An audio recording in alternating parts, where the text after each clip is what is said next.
La Grèce n'aura jamais aussi bien fait honneur à son héritage en si peu de temps. Quelques semaines après avoir organisé les Jeux méditerranéens de plage à Patras, au nord du pays, Athènes, la capitale, accueille la plus grande compétition sportive par équipe au monde, la Coupe Davis, et plus précisément les matchs du groupe 3 de la zone Europe. Au programme, 4 jours de compétition au sein du complexe, le Tatoï Club, décoré pour l'occasion. C'est un événement qui va mettre la Grèce sous le feu des projecteurs de la scène sportive internationale, et plus particulièrement Athènes. Pour nous, c'est un honneur d'accueillir ces États européens dans un pays qui, je vous le rappelle, est la patrie de l'olympisme. Je souhaite la bienvenue à toutes les délégations, mais aussi à tous les fans de tennis qui ont répondu présent. 8 pays dont la principauté font partie de ce groupe 3 dans cette Coupe Davis, nouvelle formule, un nouveau règlement qui a fait beaucoup parler de lui. En effet, alors que la principauté était en passe de retrouver le groupe 2 après sa victoire contre la Bulgarie 3-2, la nouvelle réforme en a voulu autrement. Les Monégasques sont relégués dans le groupe 3 sans aucune explication. Une décision qui a touché défavorablement plusieurs pays, comme la Pologne et le Luxembourg par exemple.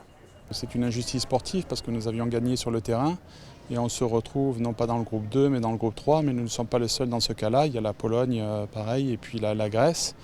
Donc la Pologne a intenté une action en justice et on va avoir le résultat et on donnera les conséquences du résultat de cette décision. Même si le nouveau règlement de la Coupe Davis fait toujours débat, il ne déborde pas sur le jeu. L'équipe monégasque est arrivée concentrée, compétitive, bien décidée à défendre sa place, voire à retrouver le groupe 2 de la zone Europe-Afrique. Et cela se jouera sur terre battue. C'est un avantage qu'on connaît cette surface, on s'entraîne beaucoup dessus et on a déjà été performant sur cette surface.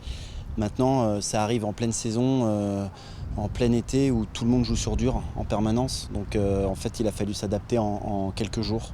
Alors c'est un peu pareil pour tout le monde. Alors il y en a qui ont peut-être un peu joué plus sur terre battue, mais je sais qu'Hugo revient de l'US Open, donc il était sur dur, Romain aussi. Donc voilà, il a fallu s'adapter assez rapidement. Maintenant, je sais que mes joueurs sont compétitifs là-dessus, donc c'était pas quelque chose qui nous dérangeait plus que ça. Si la surface peut être un avantage, le tirage au sort n'aura pas été clément pour Monaco. La principauté a hérité de la poule A, composée de la Pologne, du Luxembourg et de la Grèce. Le tirage a été très difficile. Néanmoins, on peut voir les choses des deux côtés. C'est vrai que la Grèce et la Pologne ont été les deux nations les plus fortes. Et après, on a le Luxembourg, qui est une nation que nous devons battre. Et il pouvait y avoir une autre nation, la quatrième, peut-être plus difficile.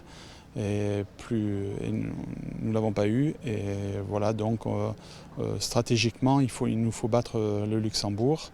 Et je pense même qu'on peut avoir une petite chance contre la Grèce. La Grèce justement qui compte dans ses rangs le numéro 7 mondial, Stefanos Tsitsipas. C'est la première fois que le joueur grec résident monégasque participe à une Coupe Davis. Ce duel contre la principauté aura donc une saveur doublement particulière.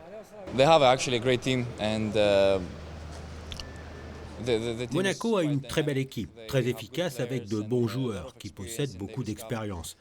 Oui, c'est vrai, j'habite à Monaco, j'avoue que cela va être un peu spécial et difficile de les affronter. D'autant plus que c'est ma première participation à une Coupe Davis. Si pour la Grèce, la compétition a bien commencé, Monaco a débuté face à la Pologne, une formation qui aurait dû jouer la montée dans le groupe mondial. L'équipe emmenée par Guillaume Couillard s'incline 3-0. Romain Arneaudo aura eu du mal à trouver la faille contre Majzrak, défaite 6-2, 6-2. Lucas Katarina se sera bien battu face au 36e mondial, il perd 6-4, 6-2. En double, Guillaume Couillard a fait le choix de préserver Hugo Nice, souffrant, en optant pour Benjamin Balleré aux côtés de Romain Arneaudo. Il s'en est fallu de peu pour que la paire rouge et blanche prenne le dessus sur les Polonais. Vainqueurs du premier set, 6-2, ils batailleront dans les deux autres pour finalement les céder, 3-6, 4-6.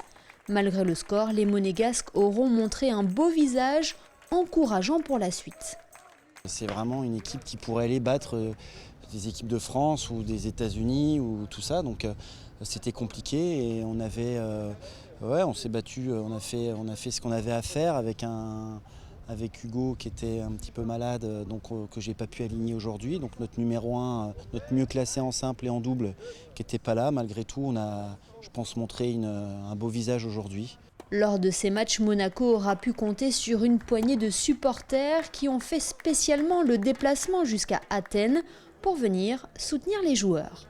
Ils sont heureux qu'on est si loin, en Finlande, au haut de la Finlande et compagnie, qu'on puisse les soutenir.